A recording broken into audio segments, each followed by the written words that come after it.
नमस्ते सभी को। मैं समुनाथ और स्वागत है आपका लर्न विद समुनाथ में। तो पिछले वाले सिविक्स के वीडियो में हमने जो है मतलब आपका जेंडर रिलीजन और कास्ट चैप्टर स्टार्ट किया था। उसके बारे में हमने पढ़ा था मतलब जेंडर में कैसे करके जो डिस्क्रिमिनेशन किया जाता है। फिर आपका जो कम्युनलिज्म क्या होता है, कम्युनलिज्म में कैसे अलग अलग रिलीजन के लोग जो है मतलब लड़ते रहते हैं। मतलब एक तो कॉमनल माइंड में क्या कैसे कैसे थिंकिंग आता है उसके बारे में हमने पढ़ा था। तो आज हम पढ़ते हैं communalism can take various forms in politics. Politics में कॉमनलिज्म कैसे कैसे टाइप के फॉर्म्स लेते हैं उसके बारे में हम पढ़ते हैं। तो पहला फॉर्म हुआ the most common expression is everyday life practices में। मतलब एवरीडे लाइफ प्रैक्टिसेस में हम लोग ऐसे सोचते हैं कि ऐसे रिलीजन के लोग मतलब इस तरह से प्रैक्टिस करते हैं, ऐसे रिलीजन के लोग जो ये सब खाते हैं वो सब खाते हैं। ऐसे अलग अलग तरीके के हमारे स्टीरियोटाइप्स जो है हमारे मतलब मन में जो आते रहते हैं कि जो है इस कम्युनिटी का लोग जो हमेशा झगड़ते रहता है, इस कम्युनिटी का लोग बहुत ही अच्छा होता है, पूरा शांत रहता है। ऐसे करके जो अलग अलग तरीके के स्टीरियोटाइप्स आते रहते हैं। इनफैक्ट हम जो है इसे पढ़ने के बाद बिलीव नहीं करेंगे, लेकिन हम लोग खुद भी अगर मतलब याद करने का कोशिश करें तो हमने खुद भी कभी ऐसे कहा होगा कि ऐसे रिलीजन के लोग जो ये काम करते हैं, वैसे कम्युनिटी के लोग वैसे काम करते हैं। ऐसे करके हमने खुद भी कभी जो है ये सब बोला होगा। ऐसे जो हमें अगर हम याद किए तो हमें याद आएगा। फिर उसके बाद दूसरा आता है कि कम्युनल माइंड में क्या होता है कि पॉलिटिकल डोमिनेंस होता है। मतलब जो है मतलब जो माइनॉरिटी कम्युनिटीज़ लोग होते हैं वो लोग क्या चाहते हैं कि उन लोग एक सेपरेट कंट्री बनाएंगे जहाँ पे कि उन लोग खुद जो है मेजोरिटी में रहेंगे। और जो मेजोरिटी के लोग होते हैं उन लोग क्या चाहते हैं कि उन लोग का जो हक है मतलब उन लोग का जो डोमिनेशन है, उन लोग का जो कल्चर है उसे जो है वो अलग अलग माइनॉरिटी कम्युनिटीज़ के ऊपर ज़बरदस्ती इम्पोज कर देना चाहते हैं। तो इससे से क्या होता है कि उन लोग जो है मतलब अपने जो पावर को है उसे पूरा बढ़ाना चाहते हैं at the cost of others. मतलब दूसरों के कॉस्ट में जो है उन लोग जो अपना पावर को जो है बहुत ही ज़्यादा बढ़ाना चाहते हैं और अपना जो मतलब डोमिनेशन है, अपना जो कल्चर है उसे जो दूसरों के ऊपर इम्पोज करना चाहते हैं। फिर उसके बाद तीसरा क्या होता है कि पॉलिटिकल मोबिलाइजेशन जो होता है, मतलब जो है राजनीतिक जो आपका मोबिलाइजेशन होता है कि भड़काऊ भाषण देंगे या फिर जो है ये रिलीजन खतरे में है, वो रिलीजन खतरे में है, ऐसा रिलीजन के लोग जो है मंदिर में अटैक कर दे रहे हैं, ऐसे रिलीजन के लोग जो है मस्जिद में अटैक कर दे रहे हैं। ऐसे करके जो मतलब भड़काऊ भाषण दिए जाते हैं जिससे से कि लोग जो और भी ज़्यादा लड़ना स्टार्ट कर देंगे। इनफैक्ट देखा जाए तो इंडिया, बांग्लादेश ये सब जगह में क्या होता है कि हिंदू, मुस्लिम और आपके जो अलग अलग जो कम्युनिटीज़ होते हैं वो लोग बहुत ज़्यादा भाईचारे के साथ रहते हैं। लेकिन कुछ जो एलिमेंट्स होते हैं मतलब कुछ जो सर्टेन जो लोग होते हैं उन लोगों के भड़काऊ भाषण के वजह से जो है बहुत ज़्यादा मतलब हमें इकोनॉमिक जो क्षति हमें सहना पड़ता है। क्योंकि जो है मतलब जो है कुछ कार जला देंगे, बाइक जला देंगे, तो इससे से क्या हो रहा है प्रॉपर्टी का लॉस ही हो रहा है। फिर उसके बाद लोगों को भी मार देते हैं कहीं पे।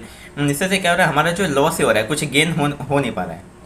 फिर उसके बाद चौथा जो सा कि मतलब बहुत ही डेंजरस चीज़ है वो ये है कि आपका कॉमनल वायलेंस। मतलब वायलेंस जब स्प्रेड हो जाता है, जैसे कि 1947 में इंडिया और पाकिस्तान के केस में देखा गया था कि जो हिंदू और मुस्लिम के बीच में बहुत ज़्यादा जो है मतलब कॉमनल टेंशन बढ़ गया था, जिससे देखा हुआ कि फाइनली जो है हमें डिवाइड होना पड़ा हिंदू और मुस्लिम के लाइन्स में, हमें जो है डिवाइड होना पड़ा। तो इससे से आप क्या जानते हैं कि मोर देन 10 लाख पीपल, मतलब 10 लाख से भी ज़्यादा लोग को जो है मरना पड़ा था। और उसके साथ जो 80 लाख से भी ज़्यादा लोगों को क्रॉस बॉर्डर माइग्रेशन करना पड़ा था, जो कि largest migration in the world है। इंडिया हिस्ट्री में, पूरे हिस्ट्री में जो है ये सबसे बड़ा क्रॉस बॉर्डर माइग्रेशन है।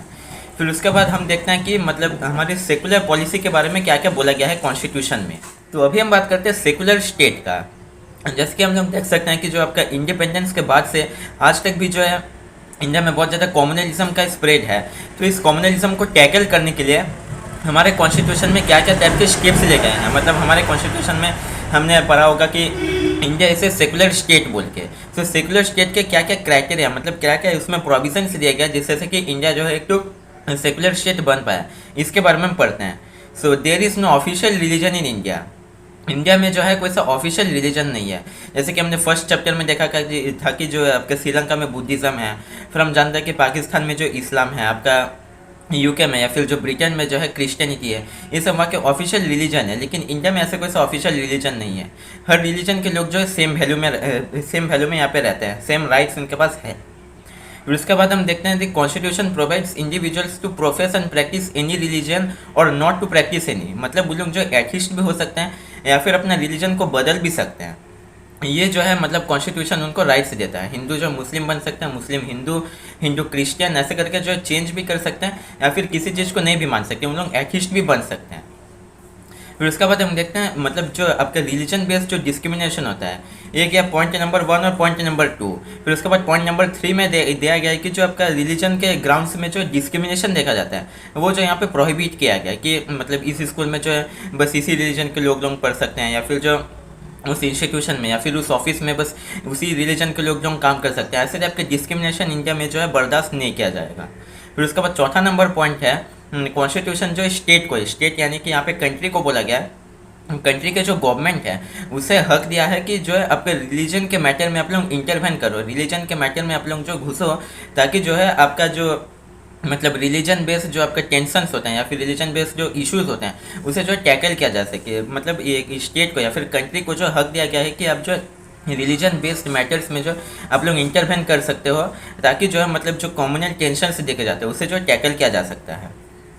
तो इससे से कंक्लूजन ये आता है कि ये जो मतलब सेकुलरिज्म का जो आइडिया, ये वाला किसी मतलब पर्टिकुलर व्यक्ति का या फिर जो है किसी आइडियोलॉजी नहीं है, ये जो है हमारे कंट्री का सेटअप होने का एक तो बहुत ही इंपॉर्टेंट आइडियल है।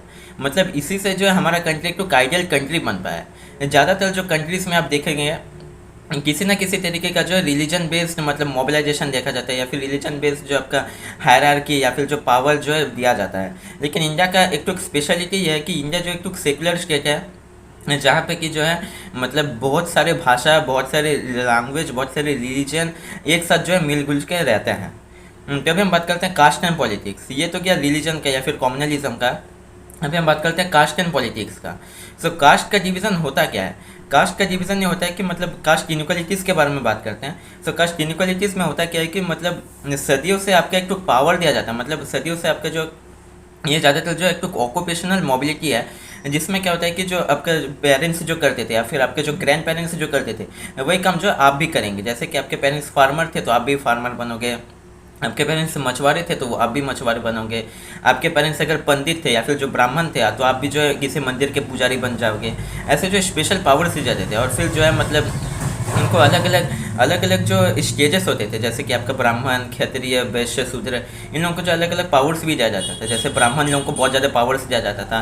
फिर आपके जो अनटचेबल्स जो होते थे उन लोगों को जो है मतलब छूट माना जाता था, उनको जो है एक अलग कम्युनिटी में रखा जाता था, उन लोगों को मतलब सेग्रीगेट किया जाता था। ये सब जो है बहुत ही लंबे टाइम से चल रहा था। सो इन लोगों को टैकल करने के लिए फिर उसके बाद इसमें यह भी होता है कि जो है आप दूसरे किसी कास्ट के लोग से मैरी नहीं कर सकते, मिंगल नहीं हो सकते, या फिर आप जो है दूसरे किसी कास्ट के लोगों के साथ बैठ के खा नहीं सकते। वही एक ही मटकी का पानी जो है आप दूसरे किसी कास्ट के लोगों से शेयर नहीं कर सकते। ये सब प्रैक्टिसेस जो है यहाँ पे देखा जाता है। सो इन चीज़ों को टैकल करने के लिए महात्मा गांधी, B.R. अम्बेडकर, महात्मा फुले, इन्होंने जो है मतलब बहुत ज़्यादा कोशिश किया था, बहुत ज़्यादा जो है इसके बारे में विरोध किया था। B.R. अम्बेडकर जैसे कि हम जानते हैं वो जो एक तो दलित एक्टिविस्ट थे। फिर आपका महात्मा फुले भी जो है महाराष्ट्र रीजन में आपके जो अछूत लोग हैं या फिर जो लो कास्ट के जो महार के जो लोग होते हैं, महार जाति के जो लोग होते हैं, उनके लिए बहुत ज़्यादा काम किए थे। So partly due to their efforts, मतलब इन लोगों के एफर्ट्स के वजह से पार्टली क्या देखा जाता है, जो आपका occupational mobility, growth in literacy, urbanisation, ये सब के वजह से जो है मतलब आपका कास्ट इनइक्वालिटीज़ जो है वो बहुत ही घट गया है। मतलब जैसे कि इन लोगों ने तो कंट्रीब्यूट किया ही है, उसके साथ जो अलग अलग जो सोशो इकोनॉमिक चेंजेस, जैसे कि आपका अर्बनाइजेशन, जैसे कि ज़्यादा से ज़्यादा लोग जो है अर्बन एरियाज़ में जाके सेटल हो रहे हैं। या फिर आपका जो ऑक्यूपेशनल मोबिलिटी, मतलब तुम्हारे पेरेंट्स जो करते थे ज़रूरी नहीं है कि तुम्हें भी वही करना पड़ेगा। जैसे कि आजकल ज़्यादातर देखा जाता है कि मछुआरे के बेटे भी जो IAS OAS बन पा रहे हैं। या फिर आपके इंडियन मिलिट्री में ज़्यादातर जो सोल्जर्स लोग होते हैं वो लोग किसान के बेटे होते हैं, मतलब किसान फैमिली से वो लोग बिलोंग करते हैं। तो ये सब जो चेंजेस हो रहा है, फिर उसके बाद जो इनका जो एफर्ट्स था उसी के वजह से ये कास्ट इनइक्वालिटी जो बहुत ही रास्ते में घट गया है, मतलब बहुत ही ज़्यादा जो है घट गया है। लेकिन यहाँ पे कंक्लूजन आता है, मतलब एक दुख की बात ये है कि जो सेंचुरीज ऑफ डिस्क्रिमिनेशन है ये आज भी एग्जिस्ट करता है। भाई इंडिया तो जो है 75 साल पहले ही, मतलब एक सेंचुरी भी नहीं हुआ इंडिया को इंडिपेंडेंट हुए। आपका ये वर्ण सिस्टम जो है, मतलब आपके ब्राह्मण, क्षत्रिय, शूद्र, वैश्य, ये सब जो है कुछ आई थिंक 4-4,500 साल पहले से ये फॉर्म हुआ था। लेकिन इंडिया का इंडिपेंडेंस कब हुआ? एक सेंचुरी भी नहीं हुआ इंडिया के इंडिपेंडेंस हुए। तो इससे से क्या देखा जाता है कि सेंचुरीज ऑफ जो डिस्क्रिमिनेशन है, सेंचुरीज ऑफ जो आपका ऑपरेशन या फिर जो प्रिविलेजेस दिए जाते थे वो सब आज भी जो है एग्जिस्ट करते हैं। मतलब आज भी जो है जो हाई कास्ट के लोग होते हैं उन लोगों को ज़्यादा पावर, ज़्यादा मनी, ज़्यादा एजुकेशन, ये सब दिया, मतलब उनके एक्सेसिबल होता है, उनसे एक्सेस रहता है वो एजुकेशन, पावर, मनी का। और जो ज़्यादातर जो मतलब पुअर कम्युनिटीज़ के लोग होते हैं, यहाँ के जो अनटचेबल्स या फिर जो SC ST ये सब जो कास्ट लोग बनाया गया है, इन सब के लोग क्या क्या क्या होता है कि मतलब इन लोग ज़्यादा पावर्स नहीं होल्ड कर पाते हैं। इन लोगों के साथ क्या होता है कि जो आपका एजुकेशन जो इनके पास से ज़्यादा एक्सेसिबल नहीं होता। और फिर पहले का जो मतलब कास्ट डिस्क्रिमिनेशन देखा जाता था, जैसे कि इस कास्ट के लोग उस कास्ट से मैरी नहीं कर पाएंगे। इवन आज भी कहीं कहीं पे देखा जाता है कि जो आपका एक गांव का मतलब एक कास्ट का लड़का जो दूसरे कास्ट की लड़की से शादी कर लिया, तो उसे क्या करते हैं, उसे खुद के गांव में जो उसे घुसने नहीं देते हैं, या फिर उसके खुद के गांव में घुसने देने से भी उसे जो एक अलग से कोने में एक अलग से जगह में उसे मतलब रहना पड़ता है, अपना जीवन यापन करना पड़ता है। तो ऐसे ऐसे तरीके के कास्ट प्रैक्टिसेस आज भी देखे जाते हैं।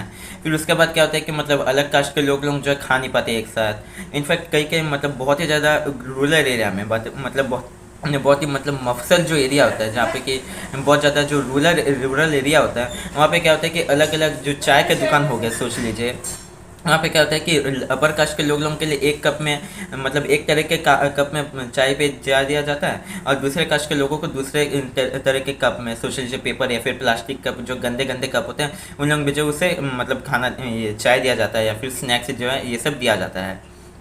तो ऐसे तरीके के मतलब बहुत सारे प्रैक्टिस जो है आज भी यहाँ पे ये जो है मतलब परसिस्ट करता है, आज भी यहाँ पे एग्जिस्ट करता है हमारे कंट्री में। सो इन लोगों को टैकल करने के लिए, ये जो डिसबैलेंस हो रहा है, जो इनइक्वालिटीज़ हो रहा है, इन लोगों को टैकल करने के लिए हमारा रिजर्वेशन सिस्टम बहुत ज़्यादा काम करता है।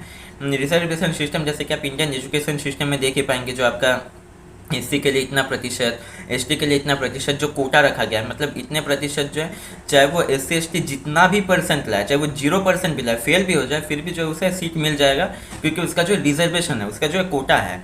इसीलिए वो कोटा को फिल करने के लिए चाहे वो जितना भी परसेंट लाए, उसको जो है मतलब वहाँ पे आपका सीट मिल जाता है, एजुकेशन इंस्टीट्यूशन में उसे सीट मिल जाता है। जबकि ये जो फ्रेम किया गया था कुछ मतलब इंडिपेंडेंस के बाद से 5 या फिर 10 साल के लिए ये वाला सिस्टम चलने वाला था, उसके बाद ये बैन होने वाला था। लेकिन आज भी जो ये वाला सिस्टम जो है चालू है, और आज भी जो है मतलब बहुत ज़्यादा यहाँ पे विरोध भी देखा जाता है कि ये कास्ट के लोग जो है मतलब यहाँ पे प्रिविलेजेस पा रहे हैं। मतलब जो है आजकल जो लोअर कास्ट के लोग हैं उनको ज़्यादा प्रिविलेज मिल रहा है, क्योंकि उनको जो रिजर्वेशन सिस्टम है, और जो अपर कास्ट के लोग जो उन लोगों को ज़्यादा सीट्स नहीं मिल रहा, उनके पास मेरिट होने से भी उनको जो है सीट्स नहीं मिल रहा। तो ऐसे तरीके के कुछ जो है मतलब प्रैक्टिसेस, मतलब एडवांटेजेस डिसएडवांटेजेस, ये सब जो देखे जा रहे हैं आज भी। सो आज का वीडियो ये पे ख़त्म करते हैं, मिलते हैं अगले वीडियो में, तब तक के लिए धन्यवाद।